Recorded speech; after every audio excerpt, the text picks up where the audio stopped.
Nama Om Vishnu Padaya Krishna Preshtaya Bhutale Srimate Bhakti Vedanta Swaminiti Namine Namaste Saraswate Deve Gauravani Pracharine Nirvishesha Shunyavadi Paschatya Deshatarine Om Namo Bhagavate Vasudevaya.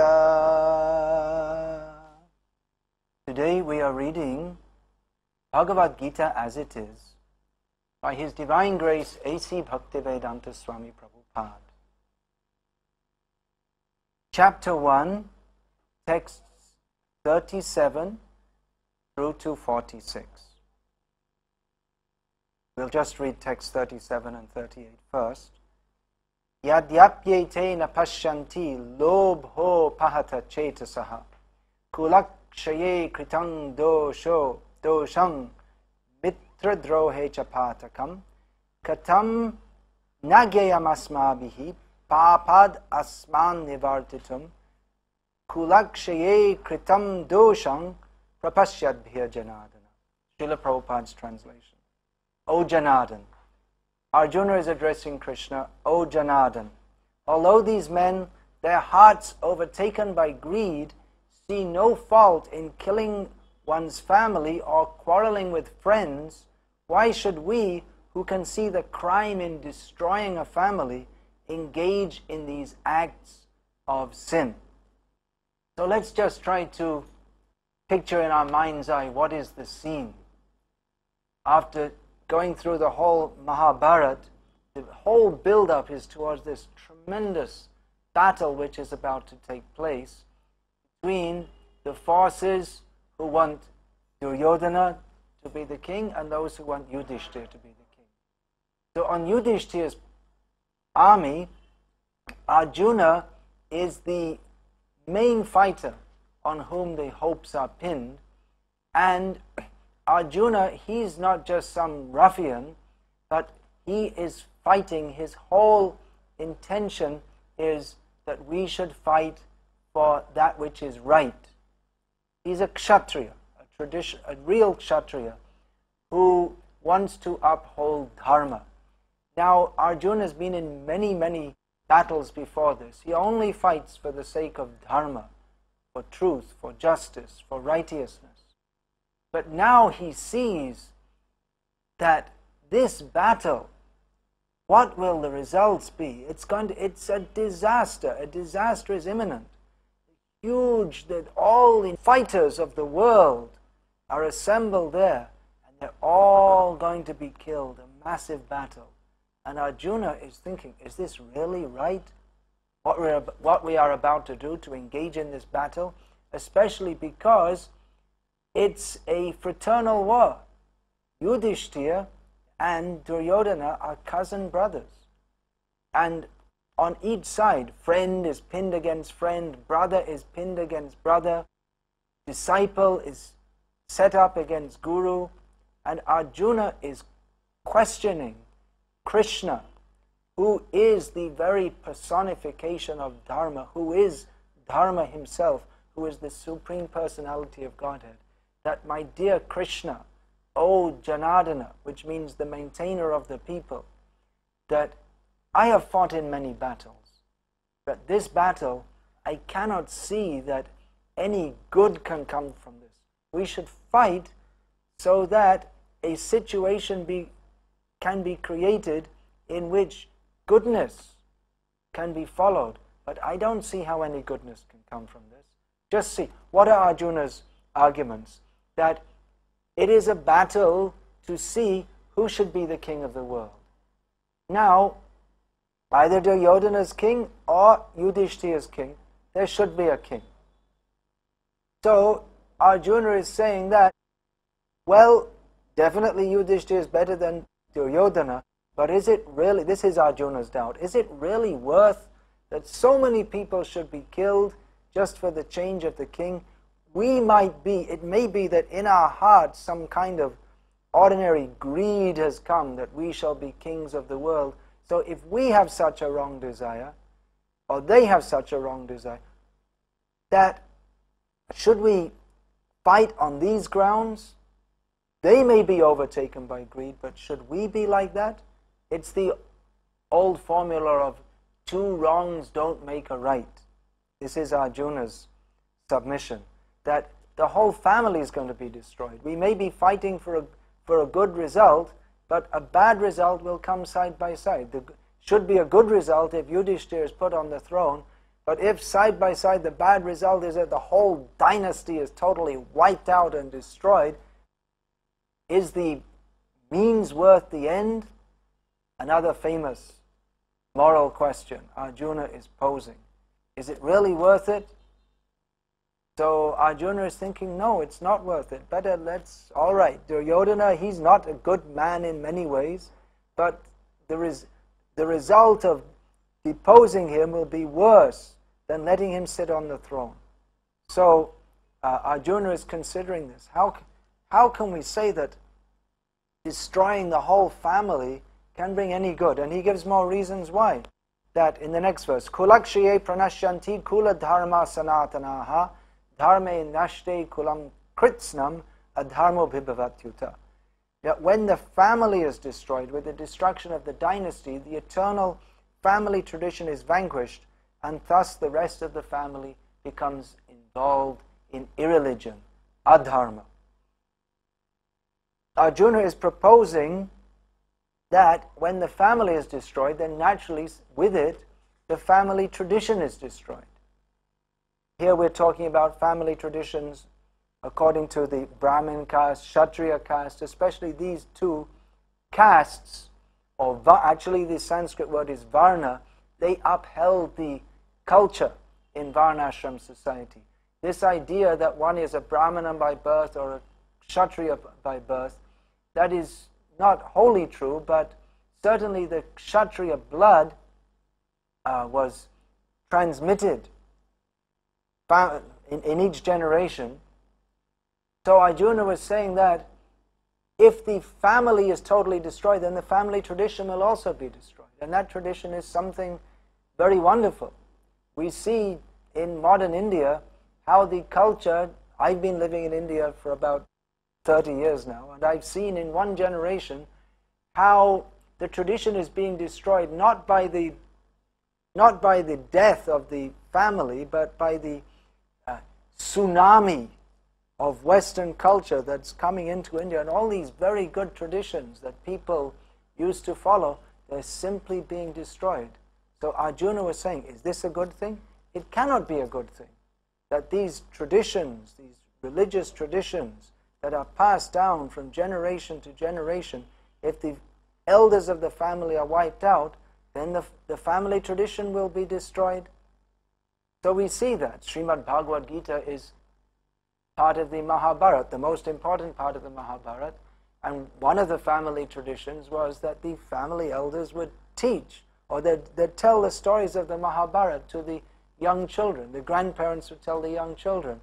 And in this way, it's a lot of fun to hear. There's so many wonderful stories. But the stories are also very educational. Educational means not simply to learn ABC 1, 2, 3. That is not real education. Education means for character building. So by hearing the stories of Mahabharata, we will learn. If we learn in the very childhood, we hear these stories, we shall learn what is right, what is wrong, how we have to act for a higher cause, how we should not act simply for our own selfishness. What is the result of acting properly, even in a case of severe difficulty? There are so many instances.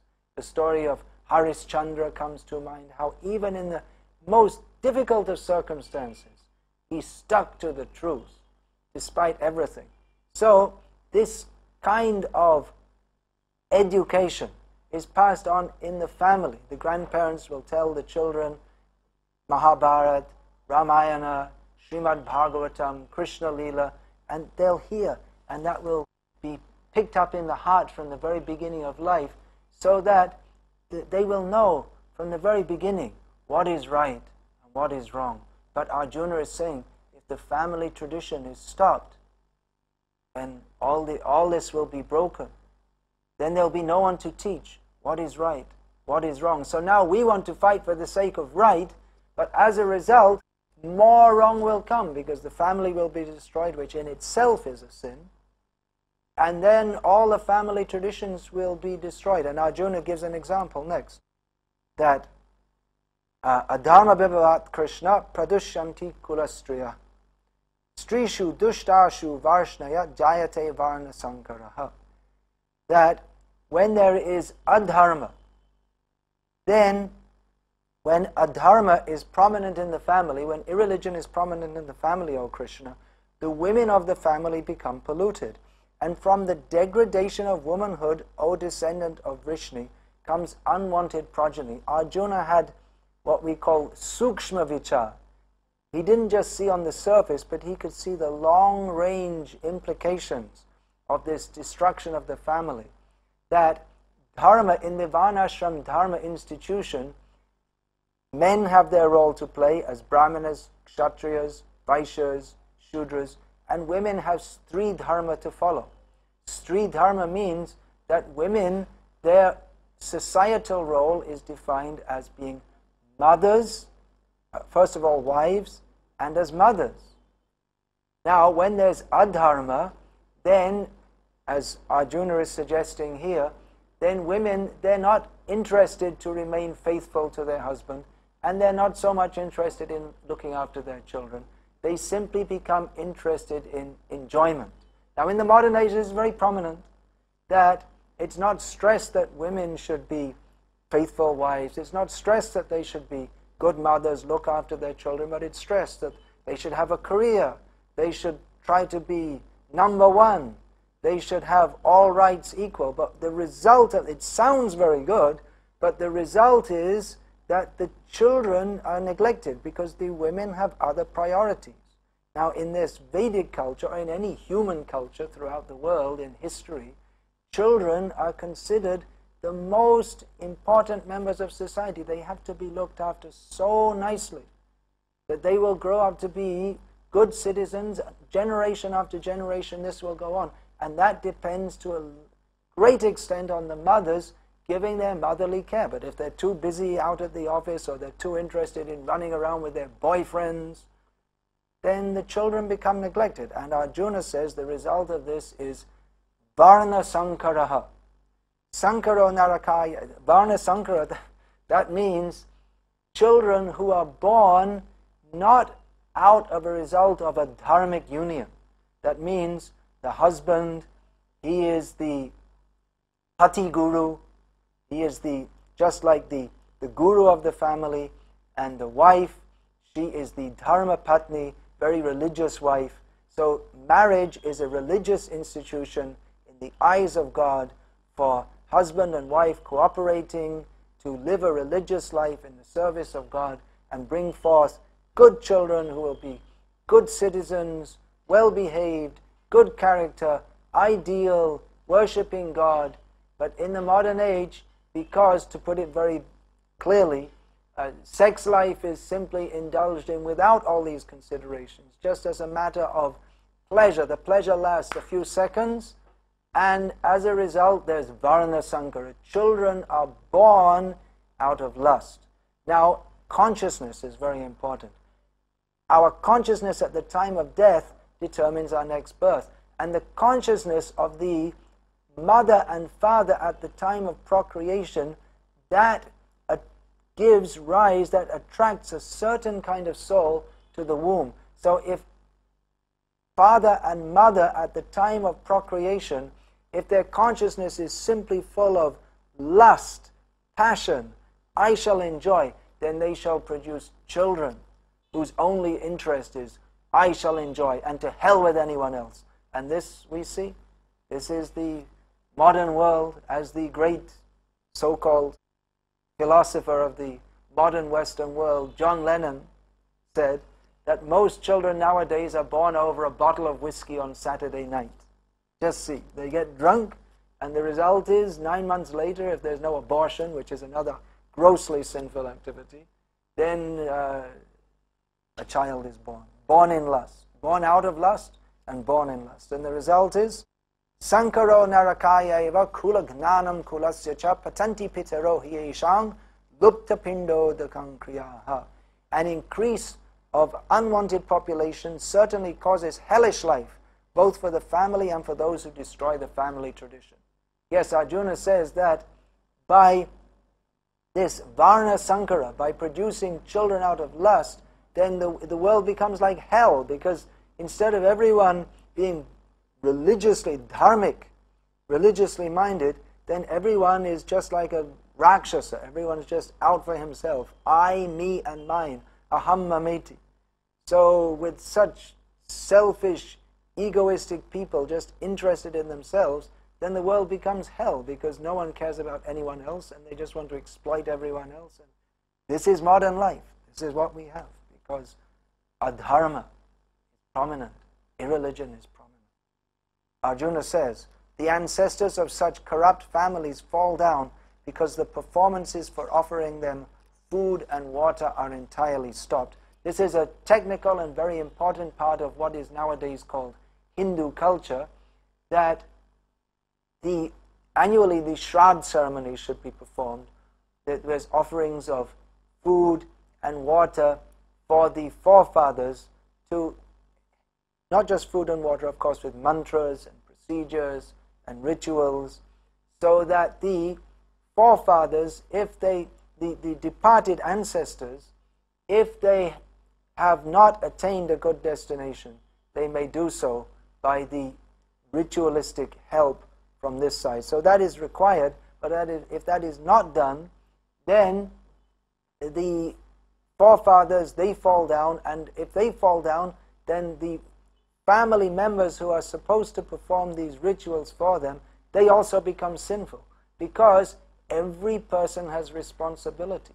When one is born, one immediately has a debt to his forefathers, to his present family members, especially to the father and mother, to the teacher, to all other members of human society, even to animals like the cows who give us milk. We have so many responsibilities. This is Vedic culture, to understand.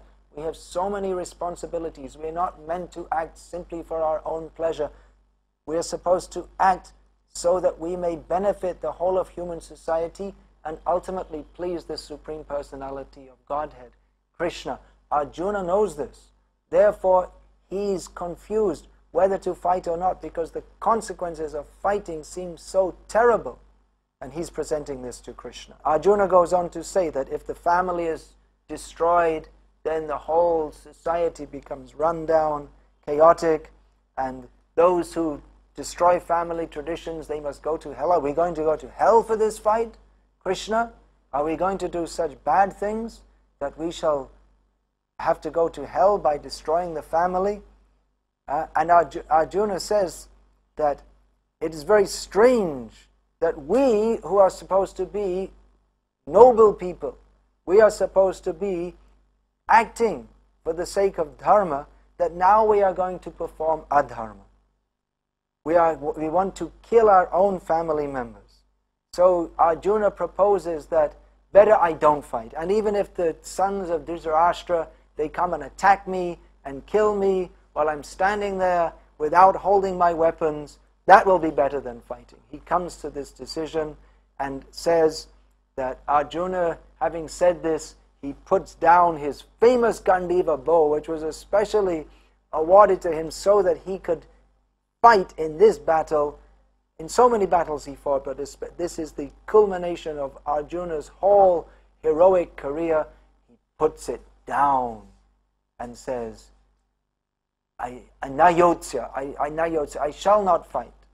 So Arjuna is presenting what appears to be very good, and actually they are very good reasons why he should not fight.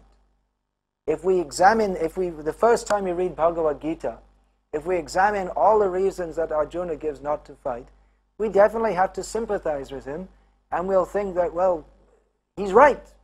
What is Krishna going to say? What can Krishna say to rebut his theories? Arjuna is right. He's a good man. He's a noble man. He's not just saying this, he's not afraid. He's not just saying this because he wants to leave the battlefield. Arjuna is speaking in a manner that all should agree, or all might agree, is very reasonable. Now, what Krishna says, that is the whole Bhagavad Gita. But we have to see that what Arjuna is saying seems very reasonable, and it is on a certain level. But Krishna, the Supreme Personality of Godhead, wants to bring Arjuna to another level. Krishna wants to give Arjuna a broader picture. What seems reasonable on one level may be totally wrong on another level. We have very narrow vision, so we don't understand what is actually beneficial for human society. Krishna will, in the whole of Bhagavad Gita, give Arjuna the sukshma vichar, the subtle understanding of spiritual life. That means that Bhagavan, God Himself, Krishna, has a higher plan. We may not understand it, but understanding that we are servants of Him, we should follow His direction. Now, I'll quickly give a little example to illustrate this, that our beloved Gurudev Srila Prabhupada told that before his sannyas life, when he was living as a family man in Calcutta, from his next door neighbor's house one day, he heard the sound of screaming and yelling, and the mother of the house, she was shouting very angry, and there was a sound of beating, and there was a sound of the young boy crying. Obviously, she was beating her son. So they have the underground intelligence system. Prabhupada sent his servant to ask the servant in the next house what is going on, because you won't directly ask. So he came back and said, this is what's going on. See, the older brother in the family, he has got typhoid. And in typhoid, you're not allowed solid food. But in the house, they're cooking paratha, fried bread. And the older brother asked the younger brother, bring me some paratha. It smells very nice. I'm hungry. So the younger brother, he brought the paratha. He smuggled it in and gave it to his elder brother. And he was found out. And as a result, his mother was beating him severely. Now, what was the result? What was the fault of the younger brother? He was asked by his elder brother, out of sympathy for him, he brought him some food. He did it because his elder brother was hungry. He did it with all good intent. He didn't do it out of malice. But the result was beating. He thought he was doing good, but actually it was very bad. And therefore, his mother was beating him severely. Why was she beating him? Out of love for the elder brother. Because she doesn't want him to die by taking food which will kill him. So this is just an example to show that with limited knowledge, we may think that what we are doing is very good, very proper, very right, but without knowledge of the bigger picture, we don't actually know. And this is why Arjuna, who is given what seems to be excellent reasons not to fight, has to be instructed by Krishna. And that is why all of us, we may think we understand what is right and what is wrong, but we have to go to a guru who can teach us from the spiritual platform, from the broader platform, who understands, who can teach us to do actually what is right and what is wrong. This is the setting for the Bhagavad Gita, Arjuna Vishada Yoga. This chapter is called The Lamentation of Arjuna. That will be cleared by the crystal clear instruction of Lord Sri Krishna, the Supreme Personality of Godhead, in this Bhagavad Gita, which is presented by His Divine Grace Srila Prabhupada for the edification of us all. Hare Krishna, Krishna Krishna, Hare Hare, Hare Rama, Rama Rama, Hare Hare.